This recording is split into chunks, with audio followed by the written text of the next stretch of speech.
Pleasure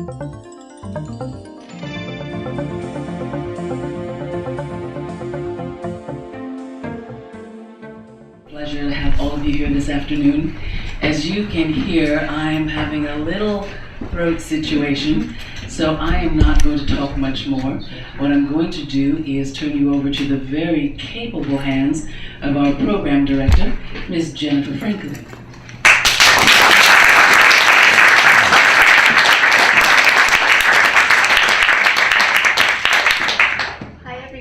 So nice to see such a big crowd today for Edward Hirsch and Emily Fragos. We want to thank them, of course, for coming, and thank all of you for being here. We just have a couple of quick business things to get out of the way first before we start the reading. We are very pleased to tell you that Nick Flynn will be reading here with Kathy Ossop on December 6th. So please come out again for that reading. It's going to be great. We have a lot of upcoming events, and there is a brochure you can take with you. They're on your chairs, so check that out. We also have our annual gala that is going to take place at Tappan Hill on November 5th. It's a Thursday, and there are still tickets available, so we'd love to see some of you come out for that. As always, we would like to thank our sponsors. We are so lucky to have funding from Arts Westchester and funding from the New York State Council of the Arts, the Bidell Foundation, and the David G. Taft Foundation. We want to thank them for their generous support.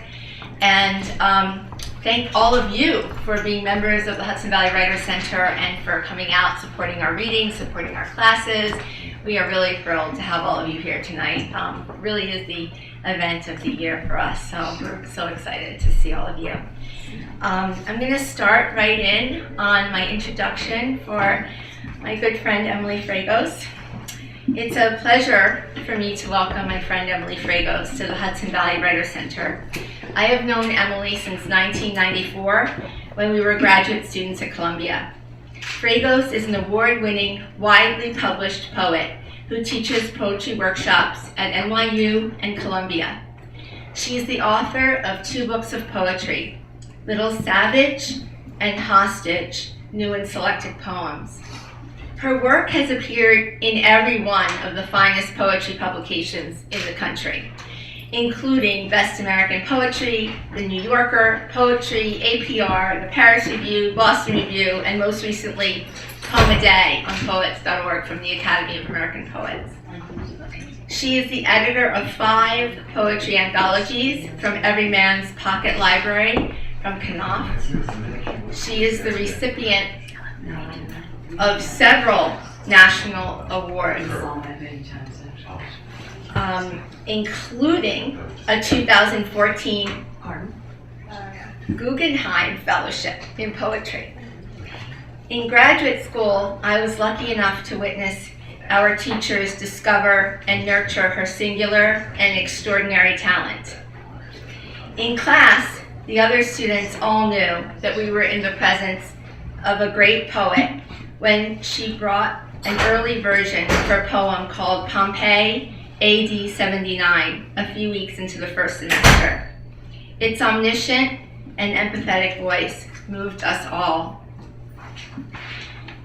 It has been a joy for me to see Fragos' work and career blossom over the past 2 decades. The salient feature of her work is her compassion towards her varied subjects and towards animals and the natural world.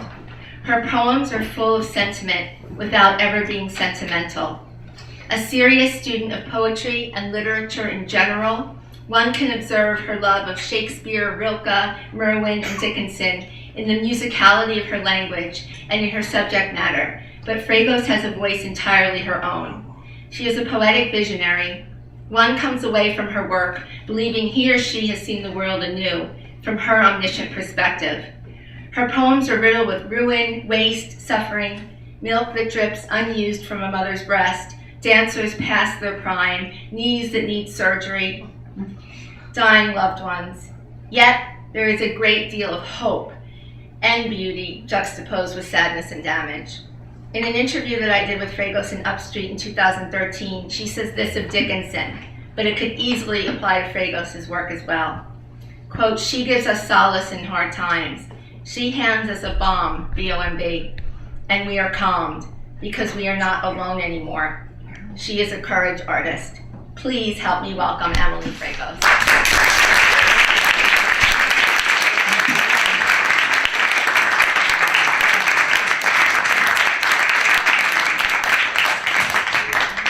Thank you so much for that astonishing introduction. I thank the people at the Hudson Valley Writers Center for setting up this wonderful event.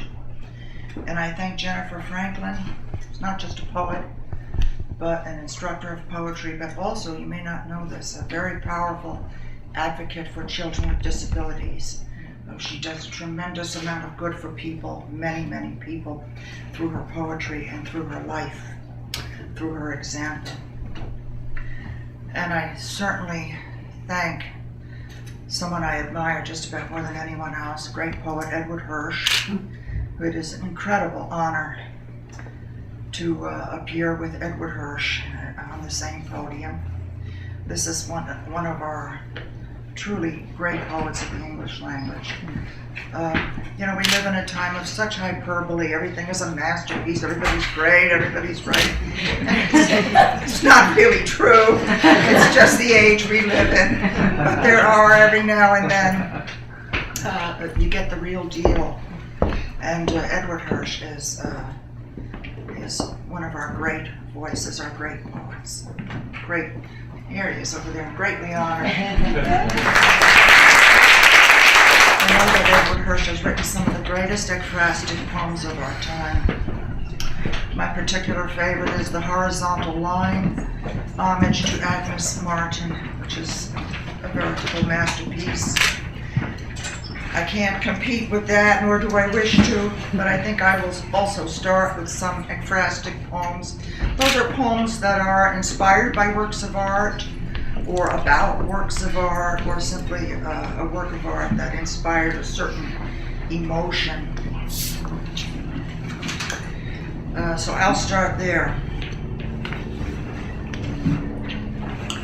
This is called Goya's Mirth, and it's based on a drawing, one of the great drawings by Goya.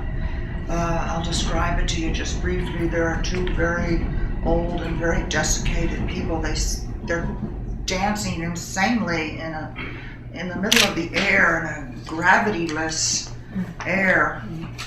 And it is heartbreaking and hilarious and heartwarming and crazy, and it has pathos and has all the things that the great Goya can put into one drawing.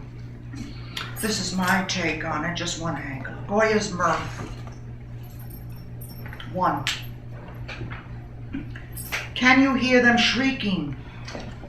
The filthy witch and the crackly skinned insect slurping potato soup and rising from the table of crusted ladles to dance, leaping in midair, kicking grief in the fat gut. 2. Who stinks here? It is I, Lord, reeking under these heavy, misshapen clothes. The world waves a fan in front of its nose. It is the cancer. It is the dying off. It is I, your foul, offensive lady, your mossy rock. I have a need to stop it, but I cannot. 3. Push your cart up and down the street. No one sees you, Mémère, but you are safe here in Francisco's wild drawing.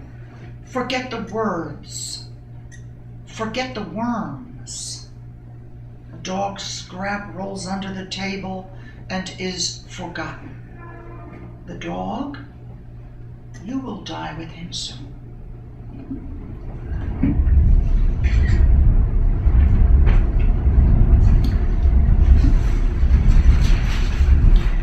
too long ago, I discovered the poetry of the Swiss writer Robert Walser. Up and down the street. His dates are 1878 to 1956. He's mostly known as a prose writer, I think.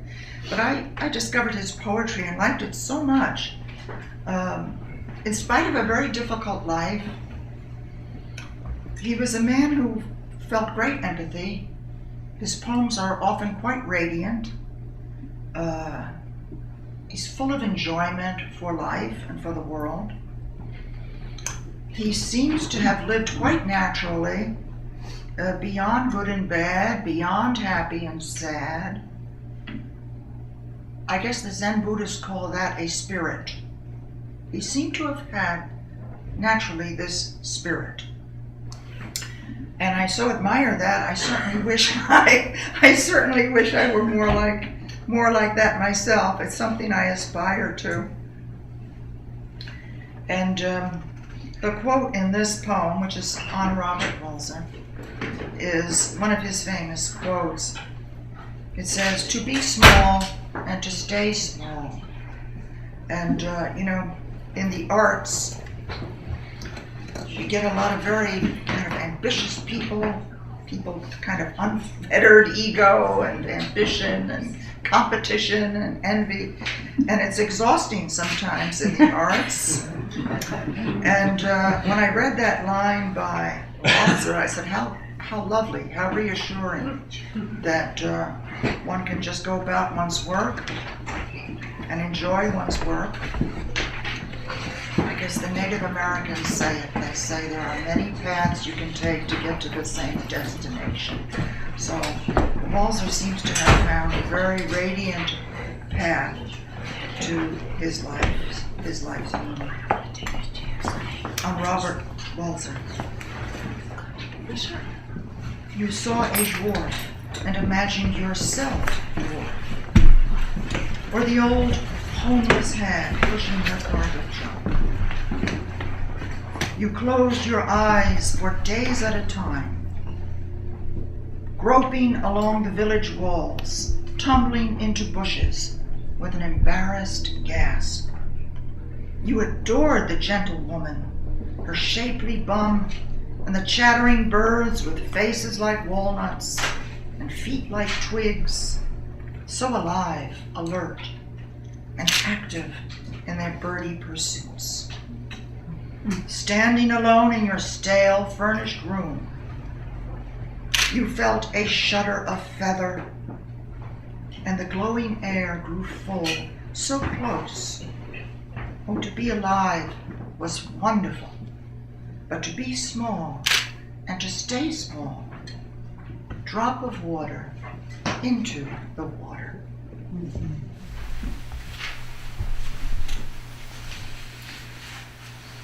I didn't realize I'd chosen so many acrostic poems.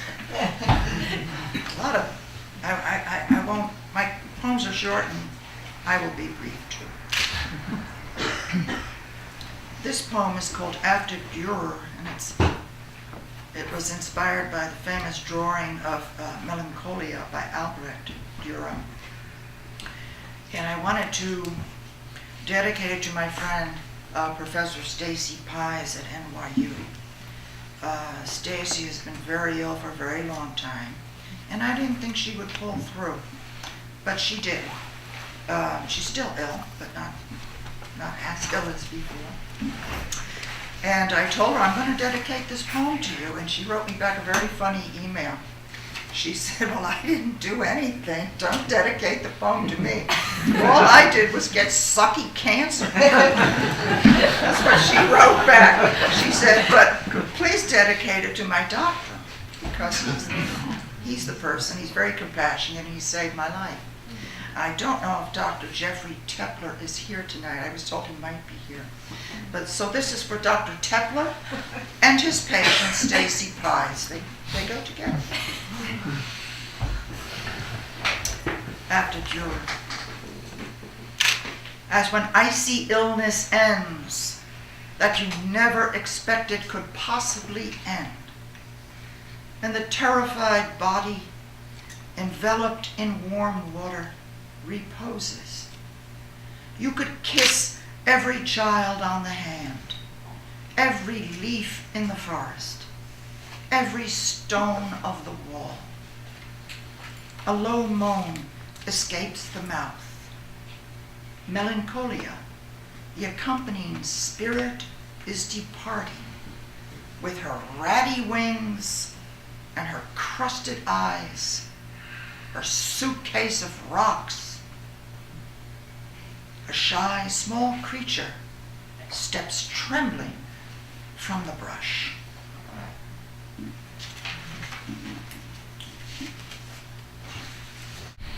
I saw a photograph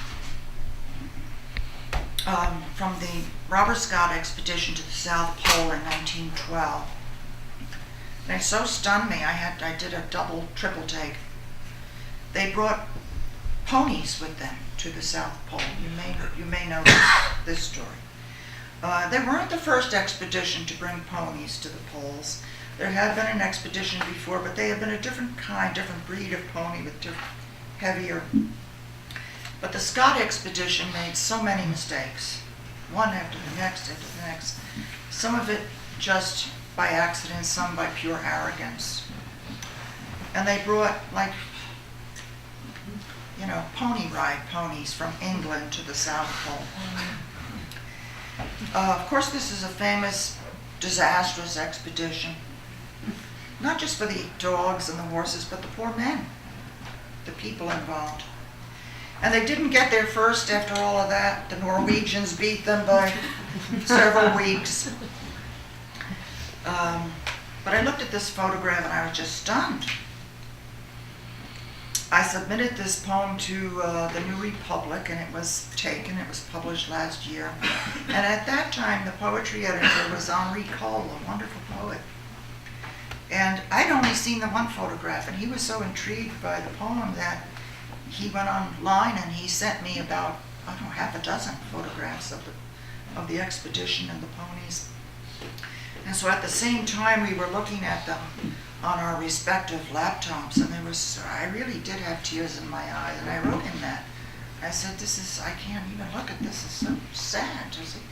And he wrote back, me too, I have tears in my eyes. Very rarely do you have this kind of rapport, connection with a poetry editor at a journal. Usually it's just rejected, get lost. But I thank Henri Cole because we started looking at these photographs and talking about this poem and other poems. And it was so illuminating for me to have that sudden connection to the usual invisible. I've never met Henri Cole, but you certainly praise him for his kindness. This poem originally was so long, and I was telling all the details and the story, and then I said, this is such baloney.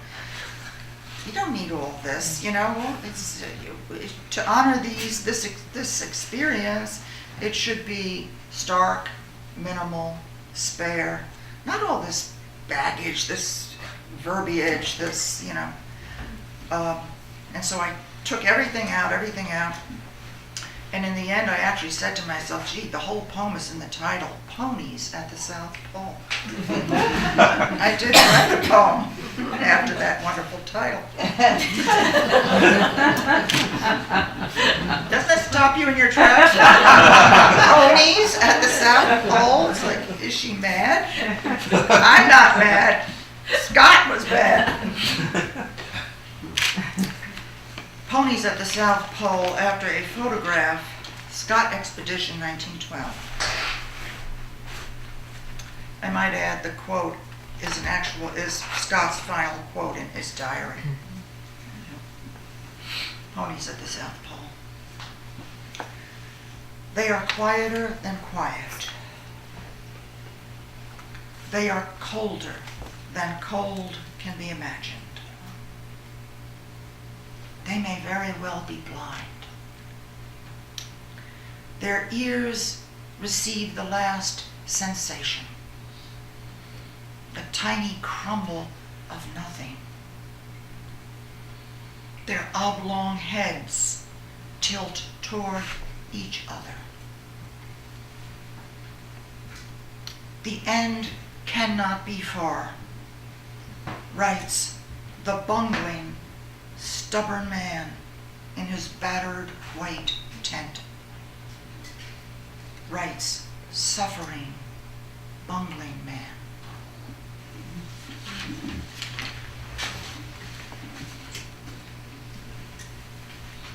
I have a poem about, put this here. There's nothing worse than somebody who hogs that microphone. I always keep a close look on my watch. I think I'll read one more Frastic poem. It's an odd one by a very odd outsider artist. I like the outside, some of them, not all of them. Emma Hauck, the letters of Emma Hauck. I'll give you the little footnote to help you understand. Emma Hauck was committed in 1909 Germany for schizophrenia. She wrote many letters to her husband saying only, "Sweetheart, come." Hundreds of thousands of times, overlapping on top of each other. No letters were ever delivered. Her letters are now very world-famous examples of outsider art and swarm art. I didn't even know there was such a term, but that is a good description of what these letters look like. I've seen them in a gallery. They're unbelievable. They swarm, they flow, they move like water, they are elusive, they are heartbreaking, they are beautiful. In one of them, she seems to be climbing little steps, little rungs right off of the page, going up, up, up. And they're just unbelievable, and they are utterly unique in the world of art. I saw them in a gallery, and everyone, I wasn't the only one mesmerized. Everyone was just looking at them. And after a while, she didn't even write sweetheart, she just wrote one word, come. Koma, koma. If I'm pronouncing it right in German, K-O-M-M-E. And if you look very closely, you can actually make out the letters, but they're overlapped, piled on, you know. And I noticed that from a lot of the poems that I chose, they're somehow about people who feel some kind of entrapment, or whether through illness or being taken literally hostage or abandonment, and who have found somehow or not found some release, some escape, some ladder up, up, up, up. And I like to think that this person found some consolation. I don't know. I mean, I don't know the answer, but that's how I view this strange phenomenon. The letters of Emma Hauck. Come, the curdling word, the black ladder that tears a hole through the asylum's roof, troposphere, stratosphere, to make for us our own anesthesia, lullaby, and good night, sweet love. Pleased to wear rags around the mouth and nose, to contain the last essence from seeping, weighted down by gauze just barely, to keep us here by what kind of what? Some poems about music. Everybody loves music, and these are a little brighter. I used to play piano pretty well and cello pretty well. I can't anymore. But there was a time when I loved Chopin because they were so free. Even though they were strict according to the rules of the composition, there seemed to be an enormous freedom in the music. And so 19 Chopin waltzes. Snow falls from rafters of pink, swollen clouds. Moonlight drenches the peasants' fields. The feathered flesh of a fish, the juice of a peach, the silver rivers before we name them with color. All the begetting, the weak limbs and soft bellies, The face is elongated like the devil himself. The devil himself. The ship that sails to dreams of Achilles. The palace of the deaf. The murmuring in centuries' rooms. The crying of turtle doves. Oh, the fleet-footed dancing. On earth as in heaven, beauty without reason.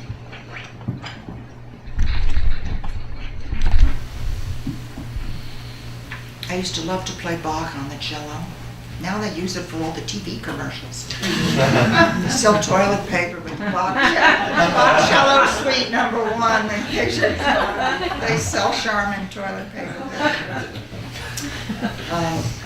Bach fugue. A few things. This is a litany poem trying to capture the power and of the music, which ultimately you cannot do. You just have to go to the music. But there are two things in this poem that are stops on an organ, the instrument, the organ. One is swell to great, which is just what it says. Start low, and then you swell to that great rocks the walls. You've ever been heard the organ go all the way to great. The roof starts to shake. And the other stop, I think there are like 54, 64 stops. I don't know. I don't remember, but I just used two. Celestial tremulous is just what it sounds like. Light, airy, celestial. Gloucester is a character in King Lear. What else do I have to? I'll just read it. Bach fugue. Frees the horses from their mechanical bolts, keeps the fire from spreading to the sleeper's floor. The miming dancers in the wings swell to great, begin their sly whisperings, their tired arms around each other's waist. The old woman spoons yellow cake into her mouth, is capable of putting poor Gloucester's eyes glistening back, catches the jumpers with invisible nets from their sad night bridges, finds all those who have been lost to you. I'll read two more music poems. They're both brief. Since I just did Bach, I think I'll read a poem about Glenn Gould, great Bach pianist. Gould, of course, was known for being obsessive compulsive, having all kinds of compulsions. The title is from the headline of the New York Times. Glenn Gould, dead at 50. It is darker where I am. I cannot tell, holding my hand over one eye, if it is female there. At 6, I multiplied endlessly and began to feel close to sacrifice. The music took root inside of me like torture, all tension, retard, release. It is in every part of my body now, and there is not room left for me. I have burned all my gapes. I have got rid of all my papers. And one more music poem. I chose this poem in honor of Edward Hirsch, because this poem is about joy, the joy that music can instill in us. And the end of this poem has a young novitiate, and she's so elated, so ecstatically happy that she's rushing across a slick floor. And Edward Hirsch has been so generous that he has brought to my life. I'm forever grateful to him. The Scarlatti Sun, S-U-N. The mute seamstress on her knees sticks a pin in the hem and weeps for the cloth. The dead stop their dying, their heads warming like stones in the Scarlatti sun. The grave postman, his worn leather bag strapped to his back, feels his mind go windswept. A woman at her window, her old cat on the sill, sips thick coffee from a saucer And in the shuttered convent, the novitiate, taken up, rushes across the just washed floor, daring the ground to break a bone. That's joy, right? That's happiness. I'm going to end with 2 poems about animals.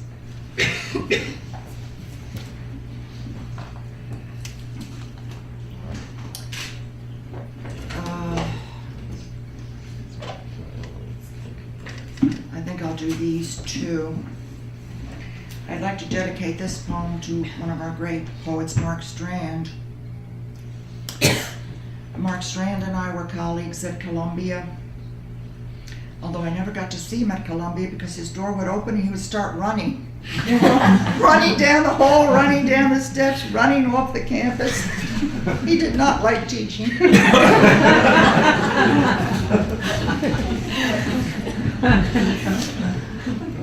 He would send me the most hilarious emails I think I've ever gotten in my life because we taught right next to each other.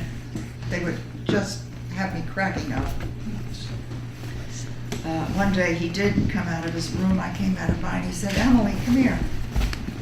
Do you want to read a great poem that nobody's ever heard of?" And I said, "Yes, definitely." He gave me a poem called A Prayer to Go to Paradise with the Donkeys. He's absolutely right. No one has ever heard of it. It is by the French naturalist poet Francis Jammes, Jammes. It's by far the greatest poem he ever wrote. And it is a wonderful, wonderful poem. It is reverential and tender-hearted and sad and sweet. It is just an incredible poem. It inspired me to write a poem about donkeys, of which I know this. But I know that they're mistreated. And so I imagined a poem about donkeys. I miss Mark Strand very much. Here was another one of our great, truly great American poets. Lovely man. Beast of Burden for Mark Strand. Piled so high the legs buckle. Hit with a thin stick, whistled at, shouted at, kicked with their heels. End me on this earth with these humans, under a boiling sun in a world of rocks. Remove the tower of wooden collars studded with bells from around my thick neck, so that removed from all halters I may wander.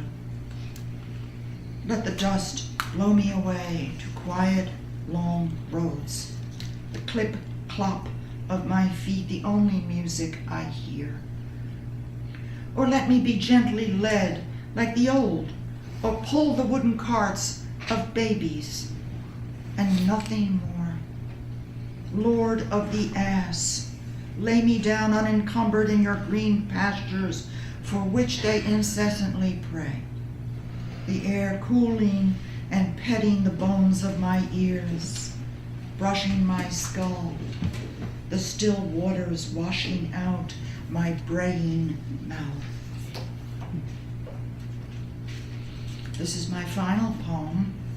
It's another animal poem. It started as an animal poem, but it morphs into a poem about, started as a poem about abandoned and abused animals, but it morphs into a poem about people. So, both. I dedicate this poem, my final dedication of the night, is for William S. Merwin, who has written the most beautiful poems about his chow-chows.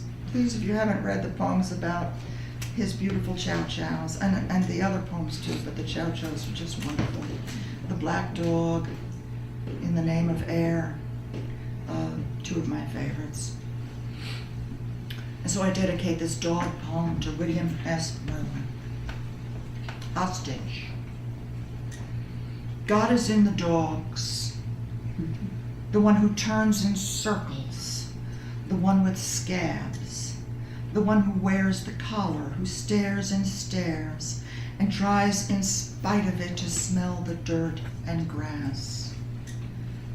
In the abandonment, torrential muteness, my knees loosened, my glassy eyes of crystals warmed, and it was given.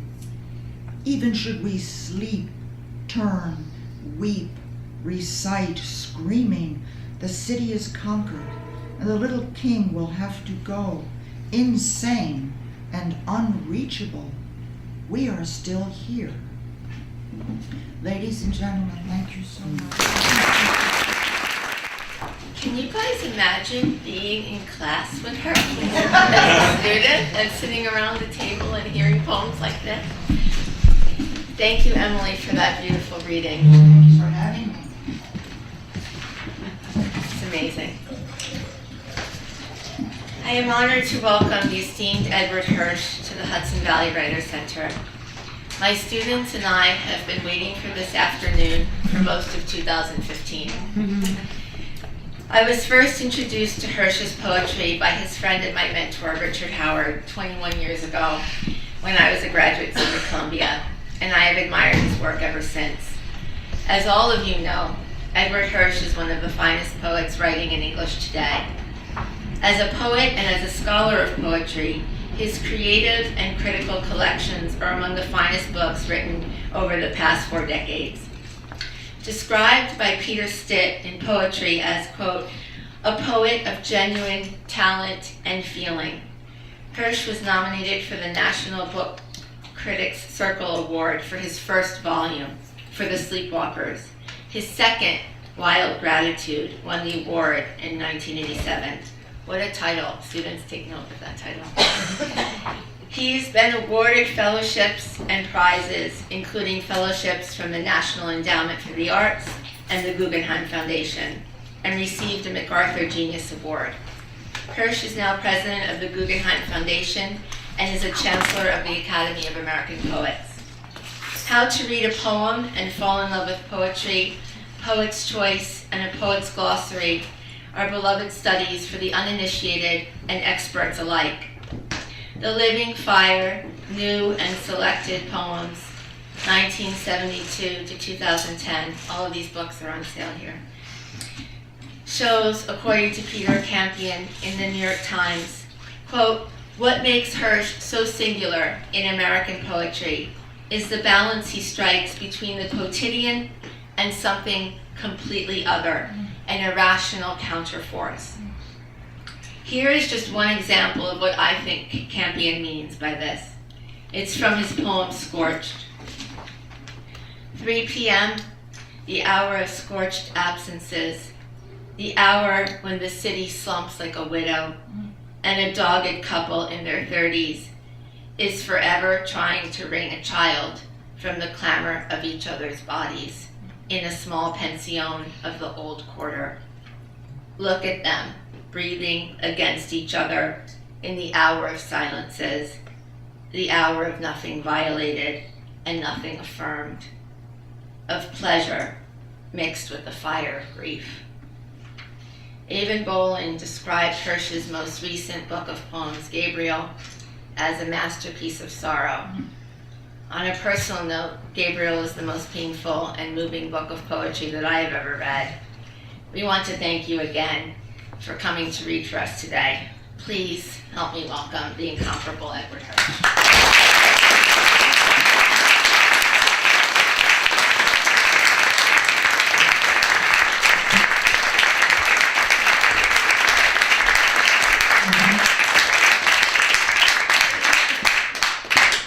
So glad to be with you. Listening to Emily and Jennifer, I had a moment where I actually felt so good about myself. It passed rapidly. I couldn't hold on to it. I'd really like to meet that guy. I know better, though. I know better. Anyway, wonderful reading. Emily's poems they're so unlikely, really. I've always admired this about them. They start in such odd ways. You think you don't really need a poem like that, and then when you're done reading it, you think you couldn't live without it. They have a kind of inevitability about them, and really, I think, a deep, humane compassion. So, when Jennifer wanted me to read, and she asked who I wanted to read with most, I said it was Emily. That because she said, well, one thing about the reading is you'll come on the train, you'll pay for yourself.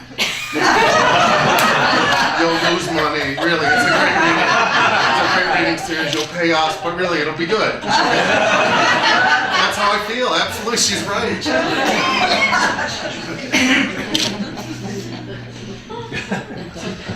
I'm going to begin with a poem called To Poetry. I don't know if you ever saw the movie The Lost Weekend. It's about an alcoholic writer who doesn't write. That's where this starts. To Poetry. Don't desert me just because I stayed up last night watching The Lost Weekend. I know I've spent too much time praising your naked body to strangers and gossiping about lovers you betrayed. I've stalked you in foreign cities and followed your far-flung movements, pretending I could describe you. Forgive me for getting jacked on coffee and obsessing over your features year after jittery year. I'm sorry for handing you a line and typing you on a screen, but don't let me suffer in silence. Does anyone still invoke the muse, string a wooden lyre for Apollo, or try to saddle up Pegasus? Winged horse, heavenly god or goddess, indifferent entity, secret code, stored magic, pleasance and half wonder. Hell, I've loved you my entire life without even knowing what you are or how. Please help me to find you.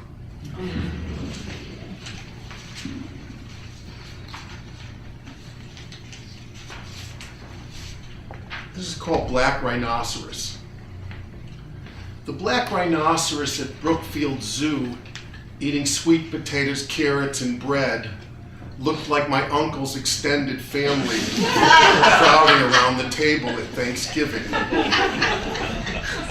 Mrs. Mulvihill suddenly started crying on the second grade bus, which often stalled. And the next day we had a substitute teacher who said that rhinos have poor eyesight and swivel their tube-shaped ears in all directions so they can hear their enemies approaching, lions and people who carve their horns into daggers or mash them into pain relievers. My parents bought my shoes on discount at Walensky and Levy, and so whenever I raised either foot, my soul said, damaged. That's why I kept my feet close to the floor. When Mrs. Mulvihill returned, she wore dark dresses and told us that the black rhinoceros is the same muddy color as the white rhinoceros, which is strange if you think about it. And we did. What does it feel like to have two horns tilting up on a huge head, Mr. Rhinoceros? You lumber around in your skin of armor like an exiled general or a grounded unicorn. Everyone knows that a pachyderm in peril would still rather live in the open savanna. We can't tell if you're trumpeting forward or backward in your scrubby house.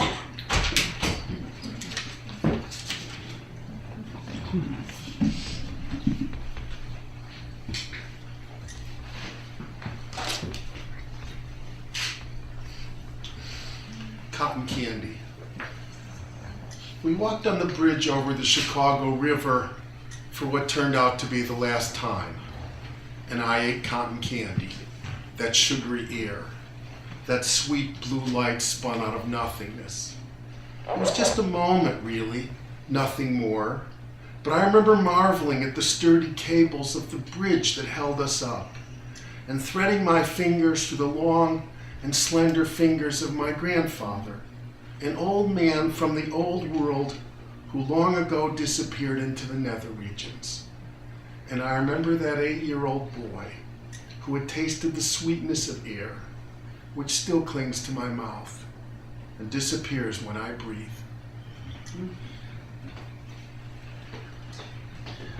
This is called Branch Library. I'm trying in this poem to get back to the feeling I had when I first started writing poetry, when I was moving between the stacks where I was reading and the tables where I was writing. Branch Library. I wish I could find that skinny, long-beaked boy who perched in the branches of the old Branch Library. He spent the Sabbath flying between the wobbly stacks and the flimsy wooden tables on the second floor, pecking at nuts, nesting in broken spines, scratching notes under his own corner patch of sky.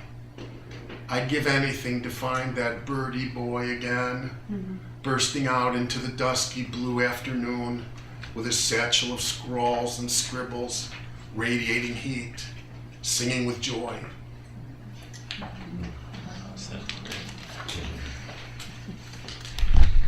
Self-portrait.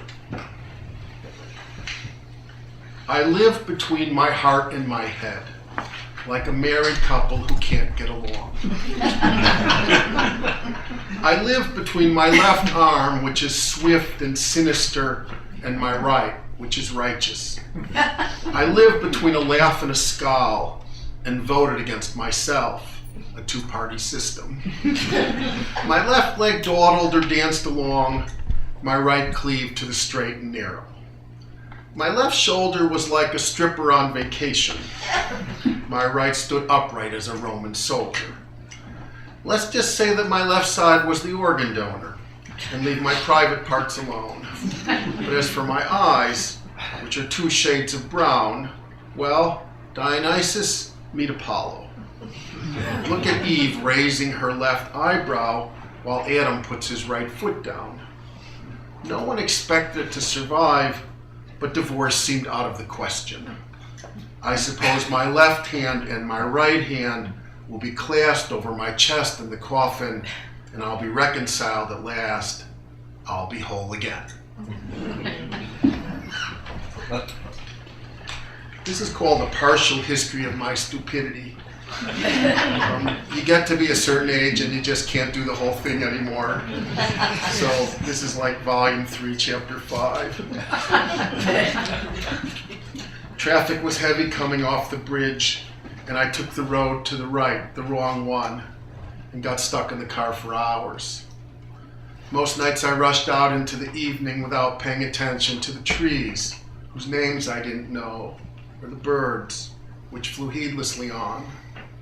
I couldn't relinquish my desires or accept them, and so I strolled along, like a tiger that wanted to spring, but was still afraid of the wildness within. The iron bars seemed invisible to others, but I carried a cage around inside me. I cared too much what other people thought and made remarks I shouldn't have made. I was silent when I should have spoken. Forgive me, philosophers. I read the Stoics, but never understood them. I felt that I was living the wrong life, spiritually speaking. While halfway around the world, thousands of people were being slaughtered, some of them by my countrymen. So I walked on, distracted, lost in thought, and forgot to attend to those who suffered far away, nearby. Forgive me, faith, for never having any. I did not believe in God, who eluded me.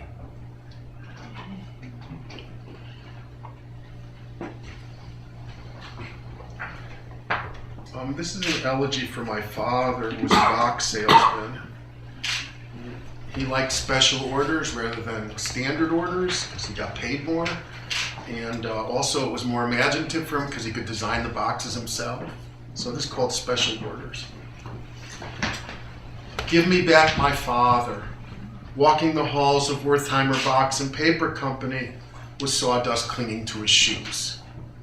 Give me back his tape measure and his keys, his drafting pencil and his order forms. Give me his daydreams on lined paper. I don't understand this uncontainable grief. Whatever you had that never fit, whatever else you needed, believe me, my father, who wanted your business, would squat down at your side and sketch you a container for it.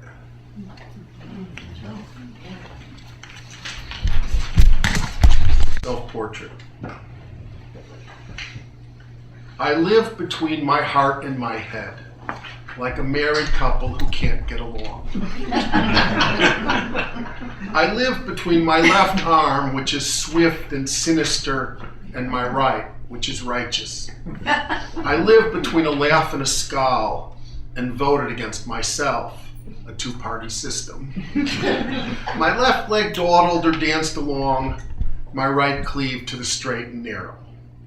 My left shoulder was like a stripper on vacation. My right stood upright as a Roman soldier. Let's just say that my left side was the organ donor, and leave my private parts alone. But as for my eyes, which are 2 shades of brown, well, Dionysus, meet Apollo. Look at Eve raising her left eyebrow while Adam puts his right foot down. No one expected it to survive, but divorce seemed out of the question. I suppose my left hand and my right hand will be clasped over my chest in the coffin, and I'll be reconciled at last. I'll be whole again. This is called a partial history of my stupidity. You get to be a certain age and you just can't do the whole thing anymore. So this is like volume 3, chapter 5. Traffic was heavy coming off the bridge, and I took the road to the right, the wrong one, and got stuck in the car for hours. Most nights I rushed out into the evening without paying attention to the trees, whose names I didn't know, or the birds, which flew heedlessly on. I couldn't relinquish my desires or accept them, and so I strolled along, like a tiger that wanted to spring, but was still afraid of the wildness within.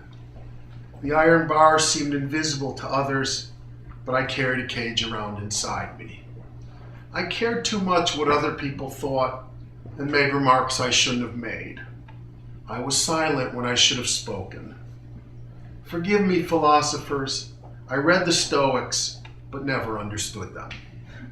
I felt that I was living the wrong life, spiritually speaking. While halfway around the world, thousands of people were being slaughtered, some of them by my countrymen. So I walked on, distracted, lost in thought, and forgot to attend to those who suffered far away, nearby. Forgive me, faith, for never having any. I did not believe in God, who eluded me.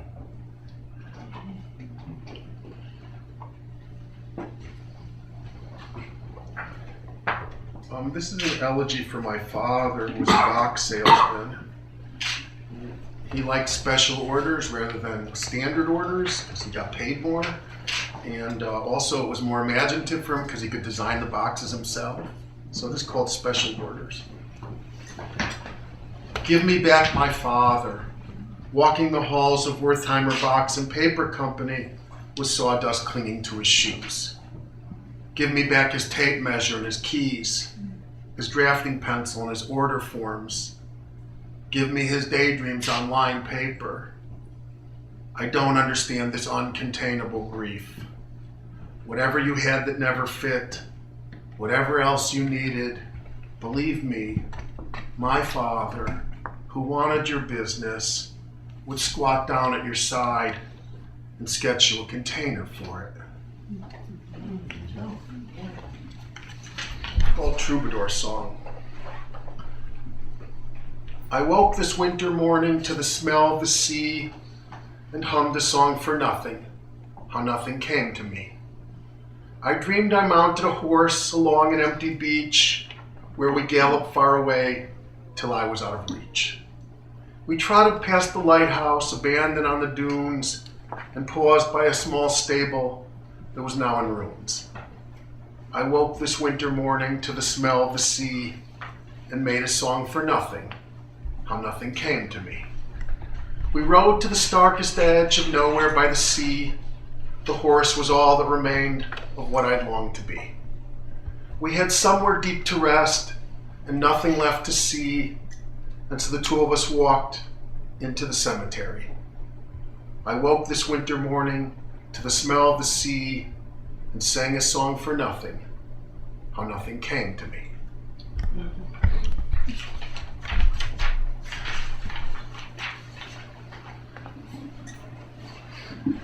I've written a book-length poem for my son Gabriel, an elegy. It's all one thing, but I just thought I'd read you a few sections from it.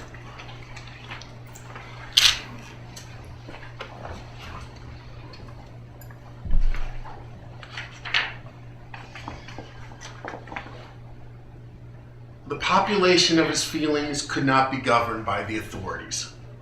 He had reasons why reason disobeyed him and voted him out of office. Anxiety, his constant companion, made it difficult to rest. Unruly party of one, forget about truces or compromises, the barricades will be stormed.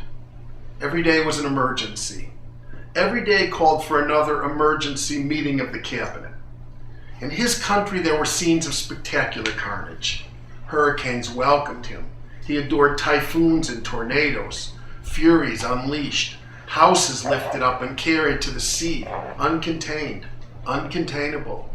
Unbolt the doors, fling open the gates. Here he comes, chaotic wind of the gods. He was trouble, but he was our trouble.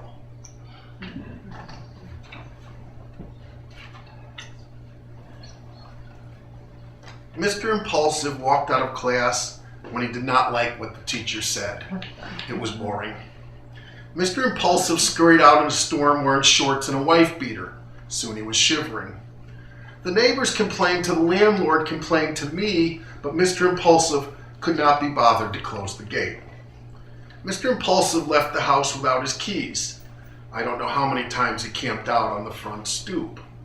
One night he convinced a neighbor to shimmy the lock with a credit card. He was never locked out again. Mr. Impulsive will not be sleeping at home. He'd rather stay out and crash wherever he finds himself at 5 a.m. He could be oddly well-mannered to the parents of his friends. He was usually welcome. From the notebook of Mr. Impulsive.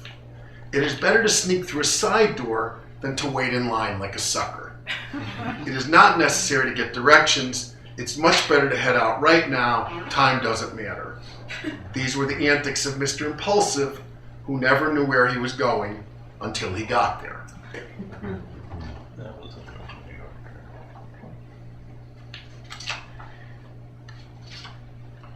From the storybook of bluster and bad judgment, from the annals of loneliness, from the history of kids he met on the street in special programs. It was dangerous to stay in Amherst.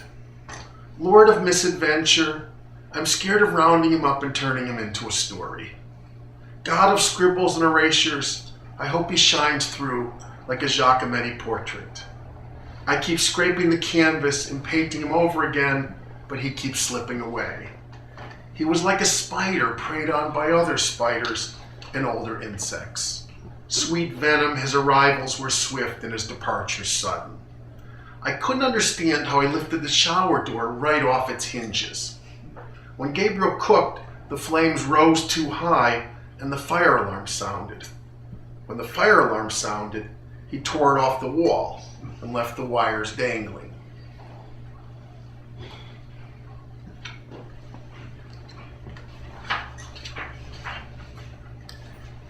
He liked to kick back and remember the time we were riding home in a taxi cab on the West Side Highway and my mother offered to take him to a strip club for his 21st birthday. What's wrong with that, she wanted to know. Why couldn't they celebrate together? That's just what you want, he bellowed, going for a lap dance with Grandma. He liked to kick back and declare he wanted to track down his birth mother to see if he really had Celtic blood. He liked to kick back and tell my family about the time he saw an American Hasidic Jewish reggae musician at Hampshire College. He saw Nicolas Cage going up an escalator in a movie theater and turned to his friends. I hate Nicolas Cage. He has such a big head. He liked to kick back and tell us how much he liked weed and shrooms. How bad could it be for you, he said. It comes out of the ground. He liked to kick back and roll a spliff with his friends at night. He always liked to go higher and higher. We're here, he'd say, lifting his hand to the middle of his chest. But we need to go here, he continued on, and raised his hand up to his neck.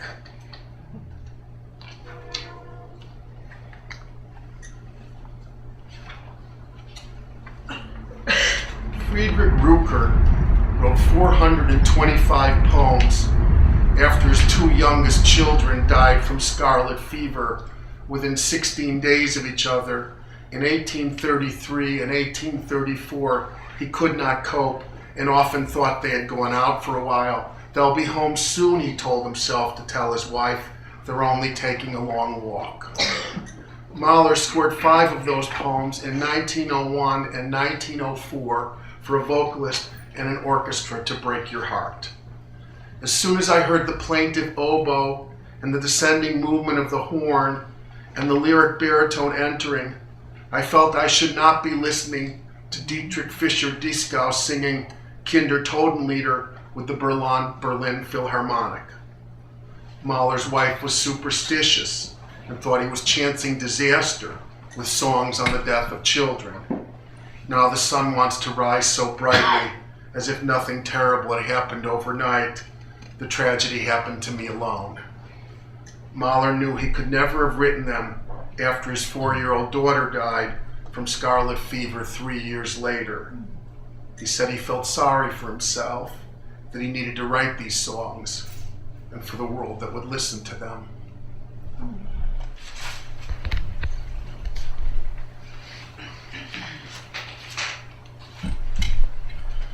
When I'm standing in line at the DMV and the stoner next to me starts ranting about his parole officer, the dude has anger management issues. He's profiling me. I couldn't get there because my grandmother was sick. When his buddy rolls into Big Nick's wearing cargo shorts and an Oscar the Grouch t-shirt, and I slip him a $50 bill. When one of his goofball friends swears he will never take hard drugs again, and then drops 3 tabs of acid and winds up in an institution in Tennessee. When I recite Surprised by Joy, Impatient as the Wind, and think about Wordsworth's daughter Catherine, his 6-year-old son Thomas, his daughter Dora, whose death caused him to quit. When someone's nephew, someone's brother's oldest son, a drunken teenager, gets stuck on the railroad tracks. When I see fresh-faced soldiers hurrying off the plane in Atlanta and everyone begins to clap. When the truck swerves into my lane. When lightning strikes a tree while I'm walking across a field. When the young anesthesiologist puts a needle into my arm and I start to go under.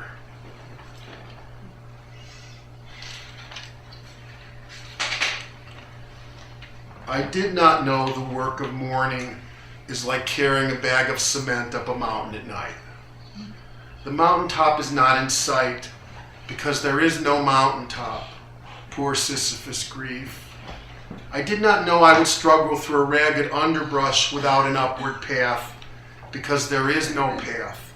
There's only a blunt rock with a river to fall into, and time with its medieval chambers, time with its jagged edges and blunt instruments. I did not know the work of mourning is a labor in the dark we carry inside ourselves. Though sometimes when I sleep, I'm with him again, and then I wake. Poor Sisyphus grief. I am not ready for your heaviness cemented to my body.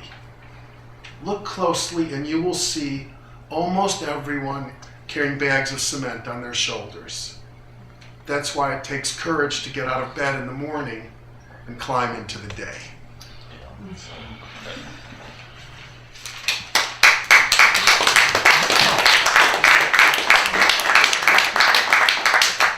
I'm just going to close with one more poem. It's called God and Me. I think the title's funny. Other people don't think so. The stars look like a broken belt glittering over the lakes and mountains. The moon looks like a tilted crown.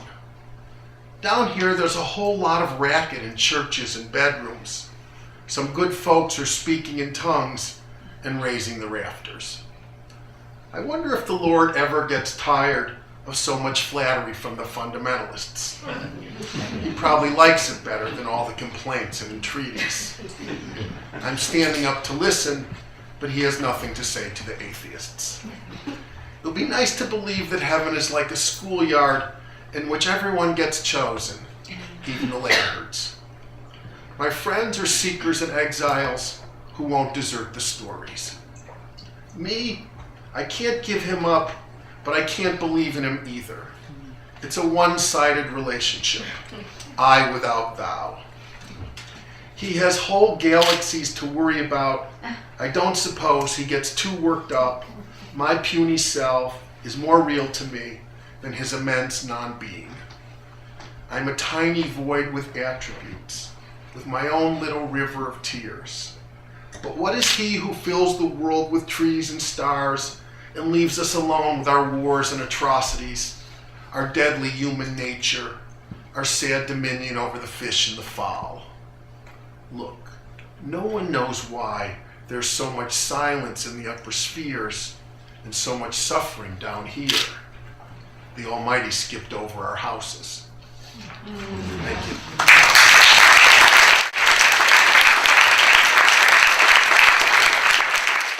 If you have your questions ready for Emily and for Edward, they will answer them for you. And then Roy is here selling books.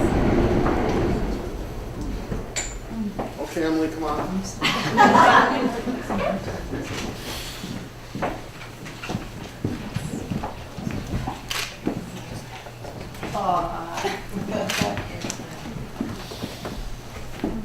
Questions, complaints?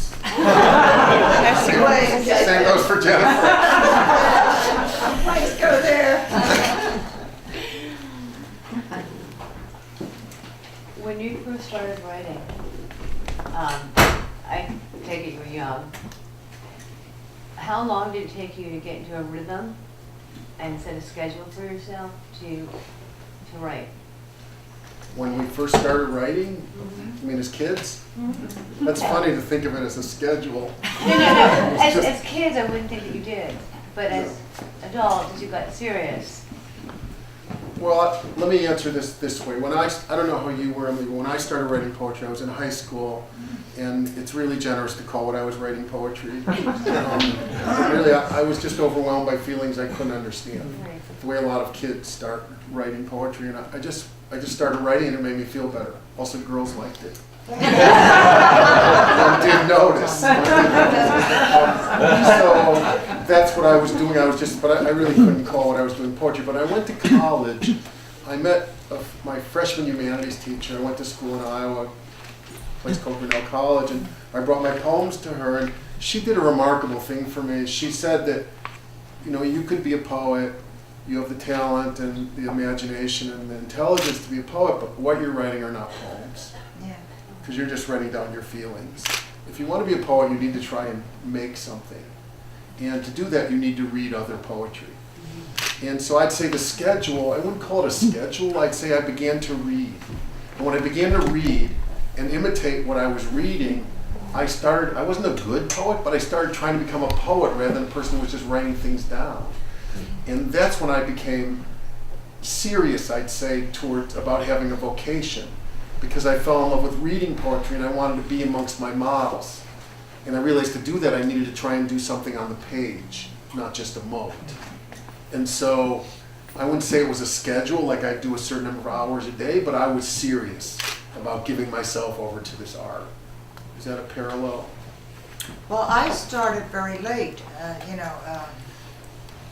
I just never thought that I could be a poet, that it could be. I never even considered it a vocation for myself. I didn't come from any kind of literary family or really the first person in my family to go to college, and this was just not anything that I thought was available to me. I've always loved literature and always had a gift for English classes and excelling in that and writing and mostly prose, but it just didn't occur to me that this was for me, that I could do this. And many years later, a friend of mine was taking a poetry workshop at the 92nd Street Y and encouraged me to go with him. And I did, and I remember my first teacher was Alfred Korn. He was a taskmaker. And I did very well in that workshop. I mean, I just, Yeah, he likes meter. Yeah. Did you ever hear of it? There's something used to be called meter. Something. And he really didn't have anything good to say about anything in the class except, Alfred Korn. And I read something, and he sat there and he just said one word. He said, impressive. That was it.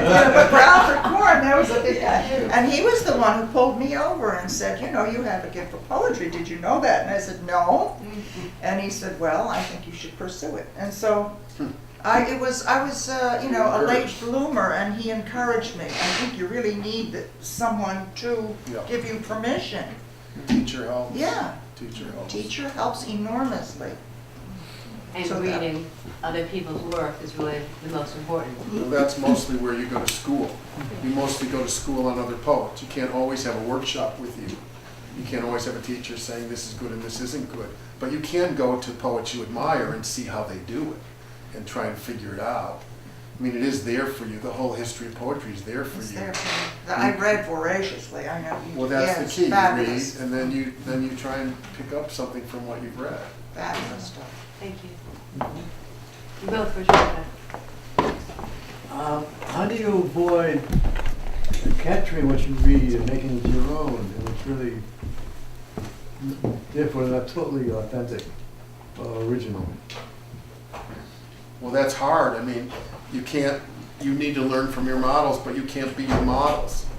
I mean, Bloom, Harold Bloom has a more, an anxiety-written idea of our Freudian struggle with our precursors.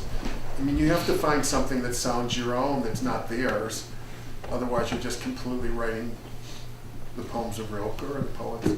Yeah. There was an interview with Frank Bedard in his collected poems, and he said something that has always stuck me, and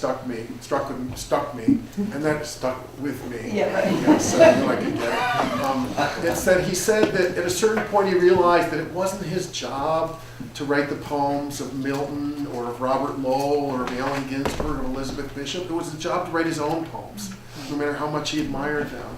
And I think you need to go to school on other poets, but at a certain point you also become resigned. And you say, this is the poetry that I have to write because I'm the only one who's had my experience. I'm the only one who sees the world in which I see it. And if I want to leave a trace of what it felt like to be me, of what I experienced, some minor of what I felt, I need to try and get it down. And so it's not and ever since then, I thought, I'd love to be Keats, but it's not my job to be Keats, to write those poems. It's my job to write the poems that I can write, but I can learn from Keats. I mean, there's never been a great poet in the history of poetry who's not also been a great reader of poetry. But being a great reader doesn't necessarily make you a great poet. You also need to write your own poems. And I think that's what you try to do when you become resigned. I have a comment and a question. My comment is my gratitude to both of you for helping me schlep around my own bag of concrete. And my question is emotion ever recollected in tranquility? Is what? Is emotion ever recollected in tranquility? Oh. I mean, it may be for some people. I mean, Wordsworth wasn't making it up. I mean, I think he felt that was Good true. question. I mean, I think it's Wordsworth.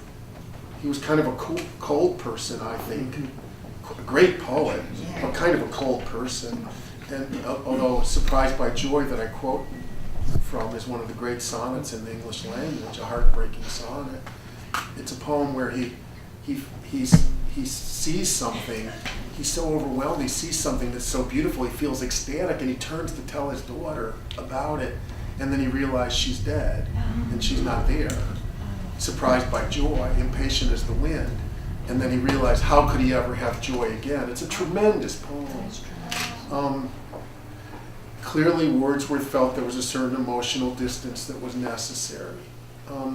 I would say that tranquility is not in my particular vocabulary of writing poetry, but I will say this. In my opinion, there's something cold in writing poetry, even when it's really passionate. Even the most heated poetry, there's something cold in us as poets, because you need a certain distance in order to make something. If you're writing a diary, a red heart diary, it's one thing.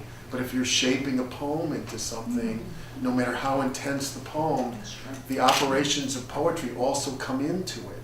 And you are thinking about poetry, not just about grief. You're thinking about how to shape something. I wouldn't call that tranquil. I find it quite intense. It's not a cerebral activity, But it is an activity that's different than just grieving.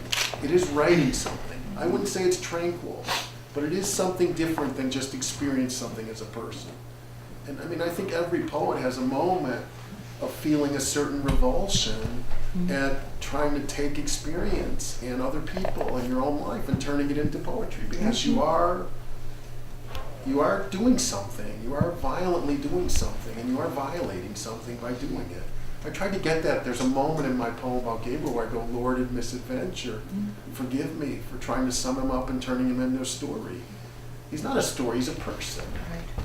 But what am I going to do if I'm writing a poem about a person? I'm turning it into a story. You have to do that. So I think there's something in us that is a little bit remote or a little more distant than just the experiencing person. And I think that's a saving grace for poets. It's not tranquil, but it is something else. Thank you.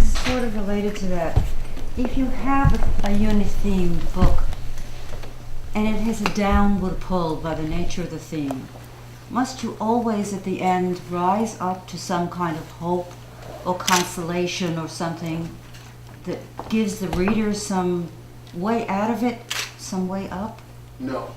Thank you. You can if you want to. I mean, I tried to write an inconsolable poem. That's the part of it that's most consoling to people who are going through a lot of grief. That's what they respond to the most. Most elegies are consoling. I mean, that is the nature of a poem of mourning and consolation is the elegiac form. But I think you should only do that if you authentically believe that. That's right. If you want to, I mean, to turn towards something hopeful, I think is a marvelous thing if you feel it. And if you don't feel it, I don't think you should feel the obligation. It's not your job to comfort the reader.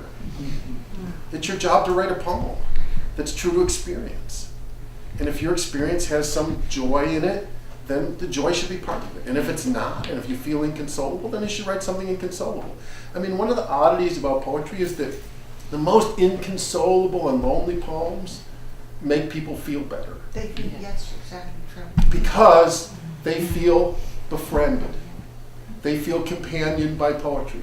When John Clare writes, I am, yet what I am none cares or knows. My friends forsake me like a memory lost. I am the self-consumer of my woes. When John Clare writes that, we don't feel more desolate. Yeah. We feel companioned by him, that he was brave enough to write about loneliness. And also, there is something, I will say one other thing about this.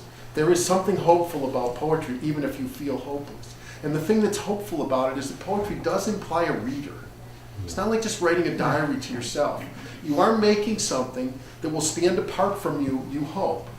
And that does suggest another person, some other relationship towards some future reader. And I think that's hopeful, because it means that experience can be transformed in some kind of way, embodied in something that's apart from you. It's not your job to try and make someone feel better. It's your job to try and, write about experience as you understand it, and to be true to your experience. And by doing that, people will feel comforted, because it's true. People sometimes refer to poetry as the art of honesty, to be honest, with what is happening, with what it feels like to be you. And so that's, terrible things have happened in my life. I went to Emily Dickinson at her most mournful, and I felt consoled. Yeah, you feel befriended. Befriended. She herself felt that way. She talks about reading poetry, and she refers to her kinsman of the shelf. Yeah, that's I mean, right. people make a lot out of her loneliness. But when you read her letters, you see that she feels companioned by other poets. Oh, yeah. She wants to be in the company of Shakespeare and Charlotte Bronte Yes. and other poets. I understand the emotional distance necessary to craft a poem about something like grief. Are there special requirements for being able to orally deliver such a poem? How do you maintain the emotional distance to be able to read such a poem? For me, it's only recently that I've begun to read it all from Gabriel. Yeah. There was a year where I didn't go out in public at all. I wasn't only reading from Gabriel, I wasn't reading from anything. I just Twin the Peter. I canceled everything for a year. Then I wrote the book, and then I decided to publish it, and then it was published, and then I felt strong enough to read it. I think that's personal. Some people never get strong enough. It's not necessary to read it in public. Some people decide along the way, maybe I should read it or not. That's really up to you as a poet. And if you don't think you should do it, no one's going to make you. I did want to address something that was said before about how can you write out of, what was the question again, Liz? You write without joy at the end. If you have a Do you have to theme. turn- No, the lady, she said, can you write without feeling? Is emotion Emotion, ever- yes, No, that, tranquility. Can you ever have emotion recollected in tranquility? I don't, when I've written poems that are very sad, I'm not drenched in sadness, I'm not. But a funny thing happened, my poems right now are being translated into a Spanish bilingual book in Spain, and I have a brilliant translator, and she just does wonderful work. And I don't speak Spanish, but with the English on the other side of the page, I can make it out. And so she sends the poems back to me in Spanish with the English. And this is years after I've written certain poems, and I read them, and I'm very emotional. Whether this is the Spanish language, because it's very passionate, those beautiful vowels and so on, I don't know, but it's my poem, and I didn't really feel that way writing it in English. So I guess we keep our emotions tamped down in order to bring that poem to life. And maybe also the poem holds the emotion, and then sometimes you go and revisit it, even if you... It sometimes feels like it's somebody else's poem, you know, you're reading someone else's poem. I often think, God, that dude is sad. That's why I always try to go into those music poems, because they're a little happier. I don't want them to think I'm so Sad dude. Sorry to be acquainted with him. It really brings me down. Maybe that's where the catharsis comes in, Yeah. where versus writing it as a diary, maybe that's not healing in Right. any real way. Whereas when you're a poet and you go through that writing, maybe that's where the catharsis. Maybe there's a moment where it's a relief not just to think about grief, but to think about poetry. Yeah, there is some, Something encouraging about trying to make it into something. yeah, you're not immersed in it. It is a distance, you do feel a distance. Later on, maybe you sink into it when you read it again, it feels like someone else. Because art is an element of problem solving. That's right. You are trying to solve a problem, poetically as well as emotionally. Thank you Thanks. so Thanks. much.